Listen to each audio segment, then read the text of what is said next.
திருவண்ணாமலையில் மண்சரிவால் பாதிக்கப்பட்டு தனியார் திருமண மண்டபத்தில் தங்க வைக்கப்பட்டுள்ள பொதுமக்களுக்கு நிவாரண உதவிகள், அரிசி, பருப்பு உள்ளிட்டவைகளை அதிமுக பொதுச் செயலாளர் எடப்பாடி பழனிசாமி வழங்கி வருகிறார்.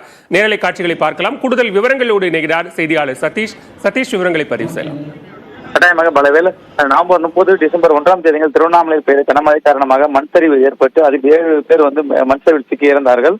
அவர்களது குடும்பத்தினருக்கு பல்வேறு அரசியல் கட்சி பிரமுகர்கள் உள்ளிட்டவர்கள் நேரில் ஆறுதல் கூறி அவர்களுக்கு நிவாரண உதவிகளை வழங்குகிறார்கள்.